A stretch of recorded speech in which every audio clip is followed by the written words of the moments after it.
Golden ഫുട് prints എന്ന പ്രോഗ്രാമിലേക്ക് ഏവരെയും സ്നേഹത്തോടെ സ്വാഗതം ചെയ്യുന്നു.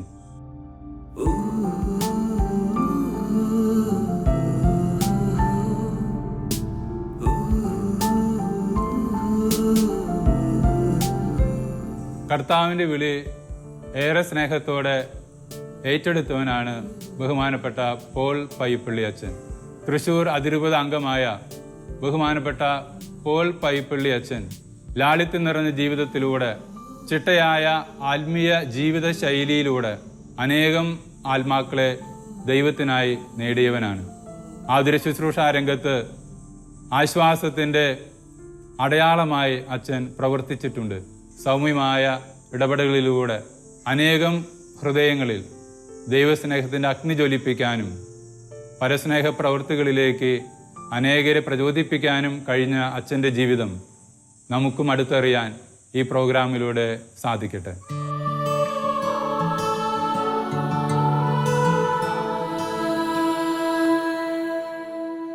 അച്ഛാ, ഒത്തിരി സ്നേഹത്തോടെ സ്വാഗതം. ഈശോ മിശിഹായിക്ക് എപ്പോഴും സ്തുതിയായിരിക്കട്ടെ.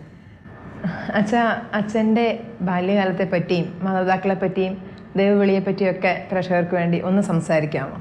1945 മാർച്ച് മാസം 9-ാം തീയതിയാണ് എൻ്റെ മാതാപിതാക്കന്മാർ എനിക്ക് ജന്മം നൽകിയത്. ഞാൻ വീട്ടിലെ 4ാമത്തെ മകനാണ്. എൻ്റെ വീട്ടിൽ ഞാൻ മാത്രമേ ആൺകുട്ടിയായി ജനിച്ചിട്ടുള്ളൂ. ബാക്കി 3 പേരും ചേച്ചിമാരാണ്. അതുകൊണ്ട് കുടുംബത്തിൽ എനിക്കൊരു പ്രഥമ സ്ഥാനം ഉണ്ടായിരുന്നു. എന്നെ എല്ലാവരും താലോലിക്കുകയും എന്നെ സ്നേഹിക്കുകയും കരലോട് കാണുകയും പൊക്കി പിടിച്ച് കൊണ്ടു നടക്കുകയൊക്കെ ചെയ്യുമായിരുന്നു. അതൊക്കെ പറയുന്ന പുരാണങ്ങളാണ്. അങ്ങനെയൊന്നും അല്ലെങ്കിലും എനിക്കൊരു പ്രഥമ സ്ഥാനം ഉണ്ടായിരുന്നു. എല്ലാവരെക്കാളും ഒരു കൂടുതലായിട്ട് എടുത്തുകൊണ്ട് നടക്കും. സ്കൂളിൽ കൊണ്ടുപോകുമ്പോഴും എന്നെ എടുത്തുകൊണ്ട് പോകും. അങ്ങനെ അതൊക്കെ ഇപ്പോഴും ഓർക്കുകയാണ്. അപ്പം അങ്ങനെ ബാല്യകാലം ഞാൻ എൻ്റെ 7ാം ക്ലാസ് വരെ എൻ്റെ നാട്ടിൽ തന്നെ ഞാൻ പഠിച്ചത്. പ്രൈമറി സ്കൂളും അപ്പർ പ്രൈമറി സ്കൂളും അവിടെയായിരുന്നു. എൻ്റെ നാട് വെള്ളിക്കുളങ്ങരയാണ്. അപ്പോൾ അവിടെ ആൺകുട്ടികൾക്ക് പഠിക്കാനുള്ള സൗകര്യങ്ങളൊന്നുമില്ല. പെൺകുട്ടികൾക്ക് സൗകര്യമുണ്ട്. സിസ്റ്റേഴ്സ് ഹൈസ്കൂൾ തുടങ്ങിയിട്ടുണ്ട്. പെൺപൈതങ്ങൾക്കൊക്കെ പഠന സൗകര്യമുണ്ട്. ആൺപൈതങ്ങൾക്ക് കൊടകരയ്ക്ക് വരണം. അത് ഗവൺമെൻറ് സ്കൂളായിരിക്കും. അതെ, ഗവൺമെൻറ് സ്കൂളാണ്. അപ്പോൾ അവിടേക്ക് നടന്നു പോവുകയാണെങ്കിൽ ഒരു 6-7 നാഴിക നടക്കണം. അപ്പോൾ 7ാം ക്ലാസ് കഴിഞ്ഞപ്പോൾ എനിക്ക് പഠിക്കാനുള്ള സാധ്യതയില്ല. അപ്പോൾ എൻ്റെ 2ാമത്തെ പെങ്ങളെയും എന്നെയൊക്കെ അപ്പം പഠിപ്പിക്കാൻ തയ്യാറായിരുന്നു. ഞങ്ങൾ പഠിക്കാൻ ഇഷ്ടമായിരുന്നു. എന്നെ അങ്ങനെ എലത്തുരുത്ത് കൊണ്ട് ചേർത്തി, ബോർഡിങ്ങിൽ നിർത്തി. അപ്പോൾ എലത്തുരുത്ത് കാരണം എനിക്ക് ബസ്സിന് പോകുകയാണെങ്കിലും കാശ് ചെലവുണ്ട്, നടന്നു പോകാൻ ബുദ്ധിമുട്ടാണ്. അവിടെ കൊടുക്കുന്ന കാശും ബസ്സിൻ്റെ കാശും നോക്കിയപ്പോൾ അപ്പൻ അല്പം എക്കണോമിക്ക് അറിയുന്ന ആളാണെന്ന് തോന്നുന്നു. നോക്കിയപ്പോൾ ലാഭം അവിടെ നിൽക്കുകയാണ്, പഠിക്കാൻ സാധിക്കും. അങ്ങനെ ഞാൻ എലത്തുരുത്ത് പഠിച്ചു. 60 ഞാൻ SLC പാസ്സായി. 1960. അങ്ങനെ അവിടെ ഗോവേന്ദയാണ് സന്യാസി, MI ഫാദേഴ്സാണ്. എനിക്ക് അച്ഛന്മാരൊക്കെ ഭയങ്കര ഇഷ്ടമായി. എനിക്ക് പഠനത്തിൽ സമ്മാനം കിട്ടിയിരിക്കും. സൽസ്വഭാവിയാണെന്നുള്ള പേരിൽ എനിക്ക് സമ്മാനം കിട്ടിയിട്ടുണ്ട്. അപ്പം എൻ്റെ അച്ഛന്മാർക്ക് ഇഷ്ടമായിരുന്നു. ഞാനന്ന് വളരെ മെല്ലിച്ച് 45 കിലോ ഒക്കെ ഉണ്ടായിരുന്നുള്ള ചെറുപ്പം. അപ്പം എന്നെ വീട്ടിൽ ഈ താല്പര്യം കണ്ടിട്ടോ എന്താ അറിയില്ല, അപ്പൻ എല്ലാ ആഴ്ചയിലും വരും ചെയ്യും. അങ്ങനെ ആ സ്നേഹവാത്സല്യം കണ്ടിട്ടോ എന്താ അറിയില്ല, അച്ഛന്മാർക്ക് എന്നെ ഭയങ്കര താല്പര്യമായിരുന്നു. അപ്പം അങ്ങനെ SLC കഴിഞ്ഞപ്പോൾ ഗോവിന്ദ അച്ഛന്മാരെ എന്നെ വന്ന് സമീപിച്ചു, എൻ്റെ അപ്പനെ വന്ന് സമീപിച്ചു. അപ്പം അവരെ തല്ലി ഓടിപ്പിച്ചു. ഒരു മകനുള്ളത് നിങ്ങൾ പണികാരൻ നോക്കുന്നുണ്ട്. അങ്ങനെ അപ്പോൾ ഞാൻ ഒരു പ്രതിസന്ധിയിലാണ്. എനിക്ക് മിഷണറി ആണെന്ന് ആഗ്രഹമായിരുന്നു. എനിക്ക് വടക്കേ ഇന്ത്യയിൽ പോകണം. അങ്ങനെ ഒരു ആഗ്രഹം വരാൻ പ്രത്യേക കാരണം എന്തോ അങ്ങനെ ഒരു താല്പര്യം എനിക്കുണ്ടായിരുന്നു. കാരണം പല അച്ഛന്മാരും മിഷനിൽ പോയിട്ട് വന്ന് ഇവിടെ പ്രവർത്തിക്കാൻ കണ്ടിട്ടുണ്ട്. അപ്പോൾ അവരൊക്കെ വരുമ്പോൾ വലിയ സ്വീകരണം കിട്ടുന്നുണ്ട്. അതൊക്കെ കിട്ടും, അതെനിക്കും കിട്ടും എന്നുള്ള എനിക്ക് അങ്ങനെയുള്ള ലൗകികമായ ചിന്ത. പിന്നെ മാത്രമല്ല അവർക്ക് ഷൂസ് ഇട്ടാൽ വരിക, അവിടെ നിന്ന് വരുമ്പോഴൊക്കെ വീട്ടിലെ അച്ഛന്മാരൊക്കെ പാവങ്ങളാണ്, വല്ലപ്പോഴും കാണാൻ പറ്റുമോ. അല്ല, അവർക്കത് കാടും മേടും ഒക്കെ താണ്ടാൻ വേണ്ടിയിട്ട് ഉള്ള സംവിധാനം, നമുക്കത് അറിയില്ലല്ലോ. അപ്പോൾ അങ്ങനെ അപ്പോൾ മിഷനറി ആവണമെന്ന് ചിന്ത വന്നു. പിന്നെ ഗോവേന്തയിൽ ചേരണമെന്ന് വന്നപ്പോൾ അപ്പം പറഞ്ഞു ഗോവേന്തയിൽ ചേരാൻ പറ്റില്ല, പറഞ്ഞയക്കാൻ പറ്റില്ല. അങ്ങനെ പ്രതിസന്ധി വന്നു. അപ്പം പറഞ്ഞു അങ്ങനെ നീ അച്ഛനാകാനൊന്നും പോകണ്ട, നീ എൻ്റെ ജോലി തുടർന്ന് കൊണ്ടുപോകുക, എൻ്റെ കുടുംബം നോക്കുക. കൃഷി ഉണ്ടായിരുന്നു, അപ്പം കച്ചവടം ഉണ്ടായിരുന്നു. അപ്പം അവിടെ ഗ്രാമപ്രദേശമാണ്, പലചരക്കും. അതുകൊണ്ട് അച്ഛൻ ഒരു എക്കണോമിസ്റ്റ് ആണെന്ന് പറഞ്ഞല്ലേ. ഞാൻ അപ്പൻ 7ാം ക്ലാസ് വരെ പഠിച്ചിട്ടുണ്ടെന്ന് എനിക്ക് അന്ന്.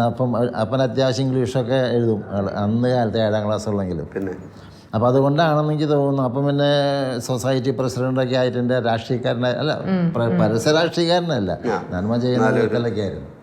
അപ്പോൾ അപ്പനോട് ഞാൻ പറഞ്ഞു അതെങ്ങനെ ഇടാ നീ പോയത് ശരിയാവില്ല, തലമുറയില്ലാണ്ടാവും, നീ പോയത്. അപ്പം ഞാൻ പറഞ്ഞേ തമാശയിൽ ഞാൻ കല്യാണം കഴിച്ചെന്നാണ് വിചാരിച്ചിട്ട് മക്കളുണ്ടായില്ലെങ്കിൽ തലമുറ നിന്ന് പോയില്ലേ. അത്തപ്പൻ അത് ശരി. അപ്പം അങ്ങനെ നീ പറയുന്നതല്ലേ. അപ്പോൾ ഞാൻ പറഞ്ഞേ എന്നാൽ ഗോവേന്തയിൽ പോകണ്ട കേട്ടോ എന്ന് പറഞ്ഞു. എന്താ അപ്പച്ചൻ അങ്ങനെ പറയുന്നേ, ഗോവേന്തയിൽ പോകണ്ട, വീട്ടിലേക്ക് വരാൻ പറ്റില്ലേ, നീ രൂപത വൈദികനാണ് ആയിക്കോ, അത് വേണമെങ്കിൽ ഞാൻ മനസ്സോടെ സമ്മതിക്കാം. അങ്ങനെയാണ് ഞാൻ രൂപത വൈദികനായിട്ട് വന്നത്. എൻ്റെ ഇടവയിൽ അന്ന് കാലത്ത് ഇങ്ങനെ ഞാൻ ആദ്യത്തെ വൊക്കേഷൻ അച്ഛനാൻ പോണത്.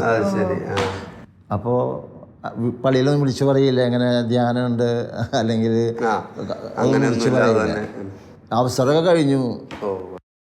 അപ്പോൾ ഞാൻ പറഞ്ഞ അച്ഛൻ വികാരിച്ചു, അച്ഛാ എനിക്ക് അച്ഛനാവണമെന്ന് ആഗ്രഹമുണ്ട്. അപ്പോൾ അന്നത്തെ വികാരിച്ചൻ പറഞ്ഞു ഞാൻ നിന്നെ പിതാവിൻ്റെ അടുത്തേക്ക് കൊണ്ടുപോവാം. അങ്ങനെ അച്ഛനും ഞാനും കുർബാനയ്ക്ക് കൂടാൻ വന്നതാണ്. ഞാൻ തിരിച്ചു പോയില്ല. അച്ഛനും ഞാനും പിതാവിനെ കാണാൻ പോയി. അന്ന് ആലപ്പാട്ട് പിതാവായിരുന്നു. ആൽപ്പാട്ട് പിതാവിനെ ഇങ്ങനെ ആകെ വേണ്ടി നോക്കിയിട്ട് പറഞ്ഞു ഇന്നിവിടെ താമസിക്കാൻ പറഞ്ഞു. അതിന് വീട്ടിൽ പറഞ്ഞിട്ടില്ല. അച്ഛൻ പറഞ്ഞു മോനോട് നിന്നോ, കുഴപ്പമില്ല, പിതാവ് കൊണ്ട് ഇവിടെ എന്ന്. അങ്ങനെ അന്ന് രാത്രിയോടെ താമസിച്ച് പിറ്റേ കാലത്തിൽ 10 മണിക്ക് ഒരു പരീക്ഷ എഴുതി. അന്ന് പിതാവ് പറഞ്ഞു നിന്നെ സെലക്ട് ചെയ്തിരിക്കുന്നു. അങ്ങനെ അവസാനത്തെ സെലക്ഷനായിട്ട് ഞാൻ ചേർന്നതാണ്. അങ്ങനെയാണ് എൻ്റെ ആദ്യത്തെ ആരംഭം. അങ്ങനെ ഞാൻ 60-ൽ പരീക്ഷ സെമിനാരിൽ ചേർന്നു. 2 കൊല്ലം ഞാൻ മൈനസ് സെമിനാരിൽ തൃശ്ശൂർ പഠിച്ചു. അതിനുശേഷം ഞാൻ കോട്ടയം സെമിനാരിലേക്ക് എന്നെ പ്രൊമോട്ട് ചെയ്തു. അവിടെ 3 കൊല്ലം ഫിലോസഫിയും 4 കൊല്ലം തിയോളജിയും കഴിഞ്ഞ് 1971 മാർച്ച് മാസം 13-ാം തീയതി ഞാൻ പട്ടം സ്വീകരിച്ചു. അങ്ങനെയാണ് ഞാൻ പട്ടം. ആദ്യം ഞാൻ അസ്തന്തിയായത്, അതിനുശേഷം അസ്തന്തി അരിമ്പൂരായിരുന്നു. ഈ തൃശ്ശൂർ പട്ടണത്തിൽ നിന്ന് ഒരു 8 കിലോമീറ്റർ അകലെയുള്ള സ്ഥലമാണ് അരിമ്പൂർ. കാർഷിക മേഖലയാണ്. അവിടെ ഞാൻ 1 കൊല്ലം ജോലി ചെയ്തു. അതിനുശേഷം ഞാൻ ഒല്ലൂർക്ക് എന്നെ അസ്തന്തിയേക്ക് മാറ്റി.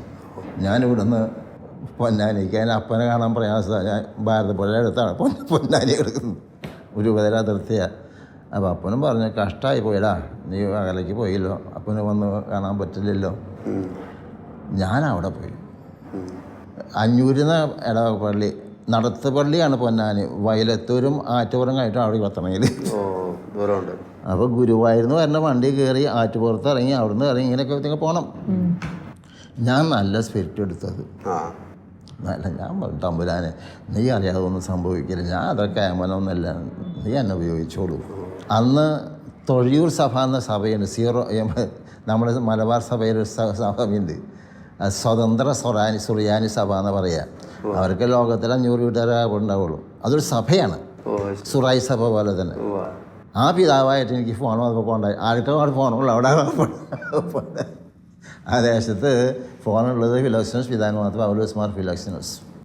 ഞാൻ അപ്പോൾ എല്ലാ ആഴ്ചയിലും വിളിക്കും, ഇടയ്ക്കിടയ്ക്ക് നേരമുണ്ട്. അപ്പോൾ പിതാവിനെ വിളിക്കും, ഞാൻ വിളിക്കും. അങ്ങനെ പിതാവായിട്ടുള്ള ഭയങ്കര കമ്മ്യൂണിക്കേഷനായി. അങ്ങനെ പിതാവിനൊരു നേരം പോക്ക്, പിതാവിന് അവിടെ ആൾക്കാരൊന്നുമില്ല. അപ്പോൾ ഞാനൊരു സ്നേഹിതനായി മാറി. ഞാൻ വിളിക്കും, ചരിത്രം പഠിക്കാൻ തുടങ്ങി. പിതാവിനോട് പറഞ്ഞു പിതാവ് ചരിത്രം പഠിക്കണം, കേരള ചരിത്രം പഠിക്കണം, സഭയുടെ ഇന്ത്യൻ ബാലചരിത്രം പഠിക്കണം. പിതാവിനവിടെ ഒക്കെ വായിച്ച് പഠിച്ചിട്ടുണ്ട്. അങ്ങനെ ഞങ്ങൾ ഭയങ്കര ഒട്ടായി. അത് അവസാനം പിതാവ് പറഞ്ഞു ഞാൻ കത്തോലിക്ക സഭയിൽ ചേരാന്ന് പറഞ്ഞു. അച്ഛൻ മനസ്സാന്തരപ്പെട്ടു. വലിയ കാര്യമായല്ലോ. ആള് മനസ്സാന്തരപ്പെട്ടു. അപ്പോൾ ഒരു പ്രഷറോട് ഒരു ദൂതുണ്ട്. കാരണം തൻ്റെ ജീവിത നിയോഗങ്ങൾക്കിടയ്ക്ക് സംഭവിക്കുന്ന ചില ബുദ്ധിമുട്ടുകൾ അത് സ്നേഹത്തോടെ സ്വീകരിച്ച് അനുസരിച്ച് വിധേയപ്പെട്ടു പോകുമ്പോൾ ദൈവം അതിനെ അത്ഭുതമാക്കി മാറ്റുന്ന ഒരു കാഴ്ചയാണ്. കാരണം ഒരു പിതാവിനെ തന്നെ കത്തോലിക്കാ സഭയിലേക്ക്. എനിക്ക് മാത്രമല്ല, നമ്മൾ ആരെങ്കിലും മാനസാന്തരപ്പെടുത്തിയിട്ടുണ്ട് ജീവിതത്തിൽ. നമ്മൾ അതായത് സുവിശേഷ വേല ചെയ്ത് മറ്റുള്ളവരെ ദൈവത്തിലേക്ക് അടുപ്പിക്കാൻ ആകർഷിപ്പിക്കാൻ നമുക്ക് സാധിക്കുമെങ്കിൽ നമ്മുടെ ഈ വചന പ്രഘോഷണം എന്തിനാണ്? ഞാൻ അങ്ങനെ ചിന്തിക്കുന്ന ആളാണ്. പിതാവ് അങ്ങനെ പറഞ്ഞ് സംസാരിച്ചു. ഞാൻ പിതാവിനോട് പറഞ്ഞു, ഞാൻ എല്ലാ കാര്യങ്ങളും അറേഞ്ച് ചെയ്തോളാം. ഞാനൊരു ട്രിവാൻഡ്രത്ത് ഗിരികുറിച്ച് പിതാവിനെ വിളിച്ചു. പിതാവ് പറഞ്ഞു അപേക്ഷ കൊടുക്കാൻ പറഞ്ഞു. അന്ന് ഇന്ദിരാഗാന്ധിയുടെ എമർജൻസി ആയിരുന്നു. അന്ന് കാലത്ത് മെത്രാന്മാരെയൊന്നും വാഴിച്ചിരുന്നില്ല. അങ്ങനെ 2 കൊല്ലം ഞങ്ങൾ കാത്തിരുന്നു. പിതാവുമായിട്ടുള്ള ബന്ധത്തിൽ നിന്നു. പിതാവിനെ അടിയുറച്ച് ബോധ്യപ്പെടുത്തി. അപ്പോൾ കൊണ്ടുപോകണം പിതാവിനെ വിളിച്ചു. അച്ഛ ഒരു ബാക്ക്ഗ്രൗണ്ട് ഒരുക്കണം. അച്ഛനെ സാധിക്കും. ഞാനൊരു 10,000 രൂപ തരാം. ഞാനൊരു 12 കെട്ടി എക്യുമെനിക്കൽ മീറ്റിംഗ്. അങ്ങനെ പിതാവിനെ കൊണ്ടുവന്നു. അവിടെ വെച്ച് പിതാവ് പ്രഖ്യാപിക്കുക, ഞാൻ ആലോചിച്ചുകൊണ്ടിരിക്കുകയാണ് കത്തോലിക്ക സഭയിൽ ആകെ. അങ്ങനെ പിതാവ് പ്രഖ്യാപിച്ച പിന്നെ പത്രത്തിലൊക്കെ പരസ്യമായിട്ട് ചേട്ടൻ ഞാൻ അതൊരു സന്ദർഭമാണ് കേട്ടോ. ഞാൻ കാലത്തെ കുർബാന കഴിഞ്ഞ് പിതാവിനോട് പറഞ്ഞു, പിതാവ് നാളെ കാലത്ത് ഞാൻ വരും അരമനയിൽ. പിതാവ് ഇറങ്ങി വരണം കേട്ടോ എന്ന് പറഞ്ഞു. ഞാൻ തയ്യാറാച്ചാന്ന് പറഞ്ഞു. ഞാൻ കുർബാന കഴിഞ്ഞ് എൻ്റെ ആൾക്കാരുമായിട്ട് അവിടെ ചെന്നു. എനിക്ക് പേടിയുണ്ടായിരുന്നു. ഞാൻ പിതാവ് പറഞ്ഞു, ഞാൻ പോലീസിലൊക്കെ പറഞ്ഞിട്ടുണ്ട് കേട്ടെന്ന് പറഞ്ഞു. അങ്ങനെ പോലീസ് എന്ന് ഇവിടെ നമ്മൾ പോലീസൊക്കെ ഉണ്ട് എന്ന് പറഞ്ഞു. ചെന്നു. പിതാവ് മുടി കൂട്ടി താക്കോലെടുത്ത് തന്നു. കൂട്ടി മുടിയും മോതിരമൊക്കെ ട്രസ്റ്റിക്ക് ഊരി കൊടുത്ത് പിതാവ് അവിടുന്ന് ഞങ്ങളുടെ കൂടെ ഇറങ്ങി വന്നു. പള്ളി വന്ന് ലാഹാലാക പാടി പിതാവ് തൃശ്ശൂർ പോയി. അപ്പോൾ അങ്ങനെ അതിന് ശേഷം സ്വീകരണം കൊടുത്തു. ഞങ്ങൾ ഗംഭീരമായിട്ടൊക്കെ സ്വീകരണം കൊടുത്തു. രൂപതയൊക്കെ അത് പിന്നെ ആൾ മരിച്ചുപോയി. പിന്നെ ഞാൻ പിതാവായിട്ട് എൻ്റെ അടുത്ത് വന്ന് താമസിക്കാറുണ്ട് ഇടയ്ക്കൊക്കെ. അതൊക്കെ അരമനയൊന്നും ഉണ്ടായിരുന്നില്ല. വരുമ്പോൾ അവരരമനയിൽ പോകാൻ പറ്റില്ലല്ലോ. അങ്ങനെ ഞാനും വിലക്ഷപിതായിട്ട് അവൈദ്യ ബന്ധം ഉണ്ടായിരുന്നു. അങ്ങനെ വീട്ടുകാരൊന്നും അധികം വന്നില്ല. 3-4 വീട്ടുകാർ മാത്രമേ ചേർന്നുള്ളൂ. കുന്നംകുളം അവരുടെ സെൻറ്ററാണ്. പ്രത്യേകിച്ച് ഓർത്തഡോക്സുകാരുടെ സെൻറ്ററാണ്, ജാക്കോക്കാരല്ല. അവർ ഓർത്തഡോക്സ് ഇപ്പോൾ കാശ് കൊണ്ടും മറ്റെല്ലാ കാര്യങ്ങൾ കൊണ്ടും അവർ സമ്പന്നമാണ്. അവർ കെട്ടുറപ്പുണ്ട്. പിന്നെ ഈ തൊഴിയൂർ സഭ എന്ന് പറയുമ്പോൾ നാമമാത്ര സഭയാണ്. അധികം അംഗങ്ങളില്ല. അവിടെ തന്നെ 10-50 വീട്ടുകാരുണ്ടാവുള്ളൂ ആകെ. അതിൻ്റെ പേരിൽ അത്ര പ്രചരിച്ചില്ല. ഈ സഹനങ്ങളെല്ലാം തന്നെ കൃപയിലേക്കുള്ള വഴിയാണ് എന്ന് പറയുന്നത് എനിക്ക് തോന്നുന്നത് ദൈവം നടത്തുന്ന വഴികൾ നമുക്ക് അജ്ഞാതമാണ്. നമ്മൾ കുറേ കഴിയുമ്പോൾ തിരിഞ്ഞു നോക്കുമ്പോഴാണ് ആ തിരിച്ചറിവുണ്ടാകുന്നത്. ആ ഒരു ബോധ്യം എനിക്ക് പലപ്പോൾ ഉണ്ടായിട്ടുണ്ട്. അങ്ങനെ അവിടെ നിന്ന് കഴിഞ്ഞ് 5.5 കൊല്ലം കഴിഞ്ഞപ്പോൾ, ഞാൻ 5.5 കൊല്ലം അവിടെ ഇരുന്നു. 5.5 കൊല്ലം കഴിഞ്ഞപ്പോൾ എന്നെ മാറ്റി. എന്നെ പറവട്ടാനിയ സ്ഥലത്തേക്ക് മാറ്റി. അവിടെ 15 ദിവസം ഇരുന്നുള്ളൂ. വന്ന ദിവസം വായിച്ചു, ഞാൻ വന്നിട്ടുണ്ട്. പിറ്റേ ഞായറാഴ്ച ഞാൻ പോവാന്നും പറഞ്ഞു. അങ്ങനെ അപ്പോഴേക്കും സെമിനാരിയിൽ എമർജൻസി വന്നു. അപ്പോൾ എന്നെ സെമിനാരിൽ വൈസ് സെക്രട്ടറായിട്ട് നിയമിച്ചു. ഞാൻ അവിടെ 8 കൊല്ലം വൈസ് സെക്രട്ടറായിരുന്നു. ജൂബിലി മിഷൻ ആശുപത്രിയുടെ അസിസ്റ്റൻറ്റ് ഡയറക്ടറായിരുന്നു. 8 കൊല്ലമായിരുന്നു. ഇവിടെയായിരുന്നു. ഇതൊക്കെ ഞാൻ മാനേജറില്ല. അപ്പോൾ അന്ന് 4-5 അച്ഛന്മാരുണ്ടായിരുന്നുള്ള ആകപ്പാട് ആസ്പത്രിയുടെ എക്സ്റ്റൻഷൻ പോലെയായിരുന്നു. അങ്ങനെ ഇവിടെ നിന്ന് എന്നെ റോമിലേക്ക് പഠിക്കാൻ പറ്റും. അപ്പോൾ എനിക്കറിയാം എന്നെ ഒഴിവാക്കുന്ന എനിക്കറിയാം. കാരണം എന്നെ ഒന്നും ഡയറക്ടറൊന്നും ആക്കാൻ പറ്റാത്തതുകൊണ്ടാണല്ലോ എന്നെ പഠിപ്പിക്കാമെന്ന് പറഞ്ഞ് വിട്ട് കഴിഞ്ഞ് പിന്നെ ചിന്തിക്കേണ്ട കാര്യമില്ല. ഞാൻ അങ്ങനെ ചിന്തിക്കുന്നില്ല. ദൈവത്തിൻ്റെ പരിപാലനം ചോദിക്കും. കാരണം എനിക്ക് എൻ്റെ സ്വന്തം കാശ് കൊണ്ട് റോമിൽ പോകാനോ അമേരിക്ക പോകാനോ നമുക്ക് സാധിക്കില്ല. അതുകൊണ്ട് തമ്പുരാൻ വഴി ഒഴിക്കാന്ന് വെച്ച് ഞങ്ങൾ 2 പേരെയാണ് പറഞ്ഞയച്ചത്. ഒരാൾ 3 മാസം കഴിഞ്ഞപ്പോൾ തിരിച്ചു പോന്നു. ഞാൻ പറഞ്ഞു ഞാനത് കടിച്ചു പിടിച്ച് നിൽക്കും. ഇറ്റാലിയൻ പഠിക്കാനൊക്കെ പ്രയാസമുണ്ട്, ബുദ്ധിമുട്ടുണ്ട്. ഞാൻ അവിടെ നിന്ന് പഠിച്ചു. ഞാൻ ലൈസൻസ് ഷീറ്റ് എടുത്തു. അപ്പോൾ എനിക്ക് ആ കാലഘട്ടത്തിൽ എനിക്ക് യൂറോപ്പ് മുഴുവൻ സഞ്ചരിക്കാൻ സാധിച്ചു. വിശുദ്ധ നാട് പോകാൻ പറ്റി. അമേരിക്കയിൽ 6 മാസം ജോലി ചെയ്തു. അങ്ങനെ എനിക്ക് സാർവത്രികമായൊരു ജ്ഞാനം. ഇവരൊക്കെ പറയുമ്പോൾ നമ്മൾ നോക്കി നിൽക്കണുണ്ട്. നമ്മൾക്ക് ഇപ്പോൾ അതല്ലാതെ തന്നെ ഞാനവിടെ കണ്ടിട്ടുണ്ടെന്ന് പറയാൻ തക്ക വിധത്തിൽ നമുക്കൊക്കെ ഒരു ജ്ഞാനം കിട്ടായിട്ടുണ്ട്. അതിനുശേഷം ഞാൻ ഇവിടെ വന്നിട്ട് പള്ളിക്കുന്ന് 8 കൊല്ലമായിരുന്നു, വരന്തരപ്പള്ളി. അതൊരു 8 കൊല്ലം തന്നെയാണ്. അത് നല്ല അനുഭവമുള്ള കാലമായിരുന്നു. കർഷകരാണ്, ദൈവവിശ്വാസത്തിൽ ആഴപ്പെട്ടവരാണ്, നല്ല മനുഷ്യരാണ്. ഞങ്ങളുടെ സമയത്തിന് 18 പേർക്ക് ഞാൻ പട്ടം കൊടുത്തിട്ടുണ്ട് അവിടെ. ഓ അത് ശരി. നല്ല ദൈവവിളികളുണ്ട്. 18 പേരെന്ന് പറഞ്ഞ ചിലർ എണ്ണമല്ല. 18 പേരെന്ന് പറഞ്ഞ ഒരു വലിയ എണ്ണമല്ലേ? ദൈവവിളിയുള്ള സ്ഥലമാണ്. നല്ല വളക്കൂറുള്ള മണ്ണാണ്. എൻ്റെ സ്റ്റുഡൻസ് തന്നെ അവിടെ 5-8 പേര് അച്ഛനായിട്ടുണ്ട് ഇപ്പോൾ. അപ്പോൾ അങ്ങനെ പള്ളിക്കുന്ന് കഴിഞ്ഞിട്ട് ഞാൻ പോയത് ഒല്ലൂർക്കാണ്. നേരത്തെ അസിസ്റ്റന്റ് വികാരിയായിരുന്ന സ്ഥലത്തേക്ക്. അവിടെ ഒല്ലൂർ ഞാൻ 6 കൊല്ലം ജോലി ചെയ്തു. അപ്പോഴാണ് ഞാൻ മേരിമാത പള്ളി പണിതും ചിയാരം പള്ളി പണിതൊക്കെ ഞാനാണ്. ഓ അത് ശരി. ഒല്ലൂരിനെ ഞാൻ തുങ്കുഴി പിതാവ് പറഞ്ഞു, അച്ഛാ ഒല്ലൂർ ഇടവകയെ നമുക്ക് അജപാലന ശുശ്രൂഷയിൽ ഒന്ന് പുതുക്കി പണിയണം. ഞാൻ പിതാവ് പറഞ്ഞു, പുതുക്കി പണിയെന്ന് പറഞ്ഞാൽ പിതാവ് ഉദ്ദേശിക്കുന്ന ഇടവക തിരിക്കാനാണോ? അതെൻ്റെ മനസ്സിൽ. ഞാൻ പറഞ്ഞൊരു 3 മാസം കഴിഞ്ഞിട്ട് ഉത്തരം പറയാമെന്ന് പറഞ്ഞ് 3 മാസം പ്രാർത്ഥിച്ചപ്പോൾ ഞാൻ പറഞ്ഞു, പിതാവേ അത് എന്നെ കൊണ്ട് സാധ്യമല്ല. അപ്പോൾ അച്ഛൻ എന്താ വിചാരിക്കുന്നതെന്ന് പറഞ്ഞു. ഞാൻ പറഞ്ഞു, നമ്മുടെ ഒരു മിഷൻ സ്പിരിറ്റോട് കൂടി 3000, 4000, 5000 വീട്ടുകാരുണ്ട്. പല സെൻറ്റേഴ്സായിട്ട് അച്ഛന് താമസിക്കാനുള്ള സ്ഥലം കണ്ടെത്തുക. അച്ഛൻ അവിടെ താമസിച്ച് പകൽ സമയത്തൊക്കെ മിനിസ്റ്റർ ചെയ്ത് കാലത്ത് പോയി കുർബാന ചൊല്ലി അങ്ങനെ ഒരു സംവിധാനം കാണുന്നു. അതിനിടയ്ക്ക് എനിക്ക് സ്ഥലം കിട്ടി ചിയാരത്ത്. സ്ഥലം മേടിച്ചു, അവിടെ പള്ളി പണിതു. 1 കൊല്ലം കൊണ്ട് പള്ളി പണിതു. ജൂലി അവരുടെ 25 വർഷമായി ജൂലിയാണ്. അപ്പോൾ അവിടെ പള്ളി പണിതു, വികാരിച്ചനെ വെച്ചു, മഠം വന്നു. പിന്നെ എല്ലാ സംവിധാനങ്ങളായി ഒരു സെമിത്തേരി കിട്ടി. ശരി. അത് കഴിഞ്ഞപ്പോൾ ഞാൻ ഒല്ലൂർ സെൻട്രലിൽ മേരിമാത പള്ളിയുണ്ട്, മേരിമാത. അവിടെ 5 ഏക്കർ ഭൂമി ഞാൻ വാങ്ങിച്ചു. ഓട്ടുമ്പനിയായിരുന്നു. അതൊക്കെ ഒരു അത്ഭുതമായിട്ട്. 2 കോടി ഉറുപ്പികയ്ക്ക് ഞാൻ വാങ്ങിച്ചത്. 10 പൈസ എൻ്റെ കയ്യിലില്ല. അവിടെ ഇടവകയായി വികാരിച്ചനായി സംവിധാനമായി. അങ്ങനെ ഒല്ലൂർ എനിക്ക് നന്നായി ചെയ്യാൻ. അത് ശേഷമാണ് എന്നെ പാവർട്ടിക്ക് വെച്ചത്. പാവർട്ടിൽ എനിക്ക് ഉണ്ടായ ഒരു അനുഭവം, അവിടെ അവർക്ക് 1.5 ഏക്കർ ഭൂമി ഉണ്ടായിരുന്നു. അവർ കപ്പേളയായിരുന്നു. കപ്പേളയിൽ പ്രായമായ ചേച്ചിമാരൊക്കെ അമ്മമാരൊക്കെ കൊണ്ട് പറയാം, അച്ഛാ ഞങ്ങൾക്ക് കുർബാന കാണാൻ യാതൊരു സാധ്യതയില്ല, നടന്നു പോകാൻ പാവർട്ടിക്ക് ബുദ്ധിമുട്ടാണ്, അതുകൊണ്ട് അച്ഛൻ നമുക്കൊരു കുർബാന എഴുതി തരണം. അവർ മാതാവിൻ്റെ ഭക്തരാണ്. ശരി. എനിക്കാണെങ്കിൽ ഈ ഒല്ലൂർ 2 പള്ളിയൊക്കെ പണിതിട്ട് ക്ഷീണിച്ചിരുന്ന സമയമായിരുന്നു. എനിക്ക് പള്ളി പണി താല്പര്യമില്ല. അപ്പോൾ അത് ഞാൻ തടസ്സം പറയുന്നത് പോലെ പറഞ്ഞു, നമുക്കൊരു കിണർ വേണ്ടേ പള്ളി പണിയണമെങ്കിൽ, കിണർ കുഴിക്കണം, വെള്ളം കിട്ടണം. അച്ഛൻ നോക്കിയാൽ മതി, കിണറിന് സാധനം കിട്ടുമെന്ന് പറഞ്ഞു. ഞാൻ അവിടെ വെള്ളം കിട്ടാത്ത സ്ഥലത്ത് സ്ഥാനം നോക്കി 13 കൊല്ലം വെള്ളം സമൃദ്ധിയിട്ടുള്ള വെള്ളം. അപ്പോൾ അതും സ്റ്റാർട്ടായി. അത് കഴിഞ്ഞപ്പോൾ ഞാൻ പറഞ്ഞു, നിങ്ങൾ കാശുണ്ടാക്കുക, എനിക്കറിയാം അവർ പാവങ്ങളാണ്, നിങ്ങൾ 10 ലക്ഷം ഉറുപ്പിക ഉണ്ടാക്കിയാൽ നമുക്ക് പള്ളിപ്പണി ആരംഭിക്കാൻ നോക്കാം. അവർ 2 ആഴ്ചയുള്ളിൽ 10 ലക്ഷം ഉറുപ്പിക ഉണ്ടാക്കി.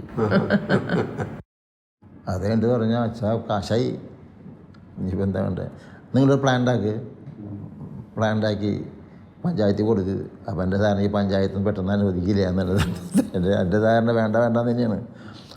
പഞ്ചായത്തിൽ കൊടുത്ത് പിറ്റേക്ക് അനുവാദം കിട്ടി. അത് കഴിഞ്ഞ് മാതാവിൻ്റെ ഒരു അഭിഷേകമുള്ള എനിക്ക് തോന്നി. അവിടെ മാതാവിൻ്റെ പ്രാർത്ഥിക്കുന്ന ഈ വെള്ളം കിട്ടിയതും അതുപോലെ തന്നെ ഈ അനുവാദം കിട്ടിയതൊക്കെ ഒരു അത്ഭുതമായിരുന്നു. ഒന്നും ശരിക്കുള്ള മാർഗ്ഗമല്ല. അല്ലെങ്കിൽ 2 അയക്കി അവിടത്തേക്ക് ഒന്നും ഉണ്ടായില്ല, എല്ലാം ശരി കിട്ടി. അങ്ങനെ ഞാൻ 1.5 ഏക്കർ പറമ്പിൽ പള്ളി പണിയാൻ ആരംഭിച്ചു. അതിനുശേഷം അവർ പറഞ്ഞ് പാവട്ടിൽ വോട്ട് നടത്തുന്ന പോലെ ഇവിടെ ഞാനാണ് പാവട്ടിൽ വോട്ട് തുടങ്ങിയത്. അപ്പോൾ അവർ പറഞ്ഞു, നമുക്കൊരു ഊട്ട് നടത്തണം വെച്ചാൽ എല്ലാ ആദ്യ ശനിയാഴ്ചയും ഊട്ട് മാതാവിൻ്റെ. നമുക്കല്ല പ്രാന്തുണ്ടോ ഈ പാവട്ടിക്കാരെ ചെയ്യുന്നവരെ നമുക്ക് ചെയ്യാൻ പറ്റുമോ? അതുകൊണ്ട് നമുക്കാണെങ്കിൽ അന്നൊരു 2 റൊട്ടിയും ഒരു കട്ടൻ ചായ കൊടുക്കാം. അല്ല അച്ഛാ നമുക്ക് ഊട്ട് നടത്തണം, നമുക്ക് ഊട്ട് നടത്തണം, മാതാവിൻ്റെ ഊട്ട് നടത്തണം. ഞാൻ പറ്റാവുന്നിടത്തോളതൊക്കെ പരിശ്രമിച്ചു വേണ്ടെന്ന് വയ്ക്കാനായിട്ട്. അന്ന് ഇത് കഴിഞ്ഞ് ഞാൻ പള്ളിയിൽ പോയി കിടന്നിട്ട് ഉറക്കം വന്നില്ല. ഇടയ്ക്കിടയ്ക്ക് എന്നെ തൊട്ട് നടത്തുന്നവർ, നീ എന്താ എന്നെ എതിർത്ത് പറയുന്നത്, എൻ്റെ കൂട്ടാട് നിനക്ക് എന്താ കുഴപ്പം, മാതാവ് പറയും. അങ്ങനെ കൂട്ട് തുടങ്ങി. ഇപ്പോൾ എനിക്ക് തോന്നുന്നു കൊല്ലങ്ങളോളം നീണ്ട് കൂട്ട് നടക്കുന്നുണ്ട്. ഇപ്പോൾ നടക്കുന്നുണ്ട്. അപ്പോൾ മാതാവിൻ്റെ പ്രത്യേക അഭിഷേകം ഉണ്ട് അവിടെ. അതെനിക്ക് അനുഭവപ്പെട്ടിട്ടുള്ളതാണ്.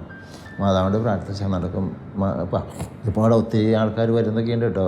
കാക്കശ്ശേരി അറിയപ്പെടുന്ന ഒരു തീർത്ഥകേന്ദ്രം പോലെ വളർന്നുകൊണ്ടിരിക്കുന്നുണ്ട് അത്. അപ്പോൾ അങ്ങനെ തമ്പുരാൻ ഒരുപാട് കാര്യങ്ങൾ അങ്ങനെ ചെയ്യുന്നുണ്ട്. അച്ഛൻ ഇടവകയിലായിരുന്നപ്പോൾ ഈ ദൈവജനവുമായിട്ടുള്ള ഒരു ബന്ധം, അതുമായിട്ട് ബന്ധപ്പെട്ടുള്ള എന്തെങ്കിലും അല്ലേ അനുഭവങ്ങൾ എന്ന് പറഞ്ഞു കഴിഞ്ഞാൽ ഹൃദയസ്പർശിയായിട്ടുള്ള? ഞാൻ റോമിൽ പോയി പഠിച്ചപ്പോൾ എനിക്കുണ്ടായിട്ട് വലിയ അനുഭവം, ഞാൻ തന്നെ ഒരു കൗൺസിലിങ്ങിന് വിധേയമായി. ഞാൻ പക്ക ചൂടനായിരുന്നു. അത് ശരി.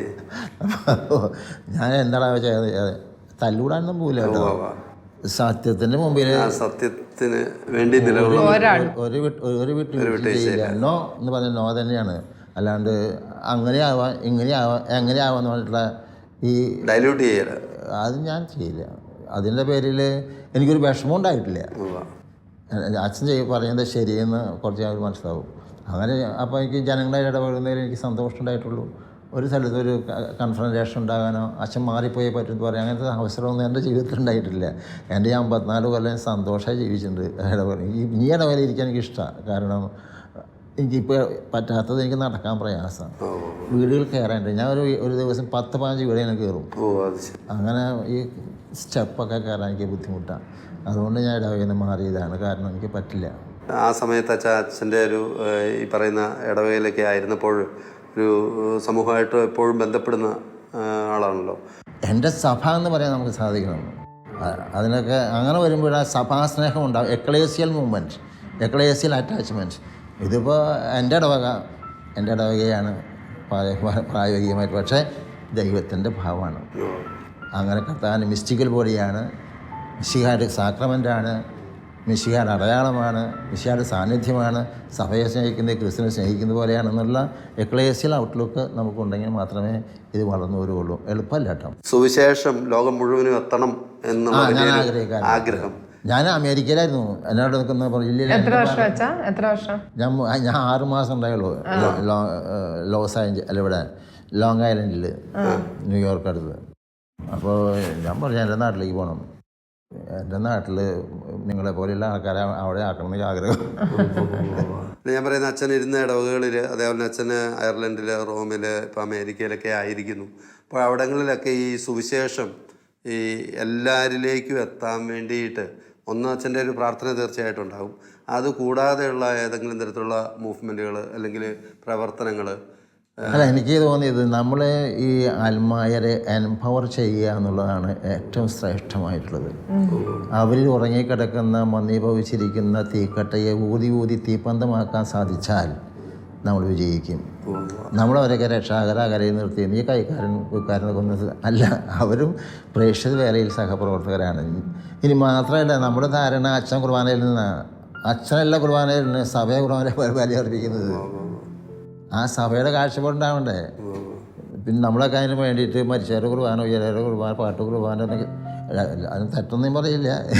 അല്ല, ഒരു പുരോഹിതനിൽ നിന്ന് ലാളിത്യത്തിൻ്റെ വലിയ ദർശനങ്ങൾ നമ്മളിപ്പോൾ കേട്ടുകൊണ്ടിരിക്കുകയാണ്.